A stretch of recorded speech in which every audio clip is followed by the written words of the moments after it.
5 നാൾ മുന്നേ പൊളിഞ്ഞു വീണ ഒരു മരക്കടിയിൽ എന്റെ പ്രിയപ്പെട്ട മകൻ ജീവനോടെ ഉണ്ടോ എന്ന് പോലും അറിയില്ലല്ലോ ദൈവമേ എന്നൊരു പെറ്റവയർ ആശങ്കപ്പെടുന്നെങ്കിൽ, ആ സംവിധാനത്തിൽ ഞങ്ങൾക്ക് വിശ്വാസ നഷ്ടമാണ് എന്നൊരു കുടുംബം പറയുന്നുവെങ്കിൽ അത് പ്രത്യാശാ നഷ്ടത്തിന്റെ നിരാശക്കുഴിയാണ്. ശരിയാണ്, ആ മാരക ദൃശ്യങ്ങൾ ഗംഗാവലി പുഴയോരത്തൊരു മാമലയുടെ ഭാഗമൊന്നാകെ ചെത്തി വീണ പോലെ ടൺ കണക്കിനാണ്. മണ്ണ് നീക്കി രക്ഷാപ്രവർത്തനം ദുഷ്കരമാണെന്ന് അറിയാമെങ്കിലും ആദ്യത്തെ 48 മണിക്കൂറുകൾ ആ സംവിധാനം കാണിച്ച അങ്ങേയറ്റത്തെ അനാസ്ഥ, പ്രാർത്ഥനയുടെ ഈ മണിക്കൂറുകളും പറയാതെ പോകുന്നത് എങ്ങനെയാണ്?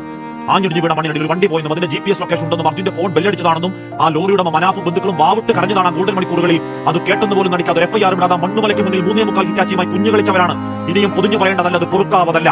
ആ കോഴിക്കോട്ടെ ഒരു വീടിന്റെ വേദന നാടിന്റെ വേദനയാകുമ്പോഴാണ് രാഷ്ട്രീയ നേതൃത്വം ഇടപെട്ടപ്പോൾ മാത്രമാണ് ആ കല്ലിന് കാറ്റുപിടിച്ച സംവിധാനം അനക്കം വെച്ച് ഇന്നലെ ഉച്ചയ്ക്കാണ്.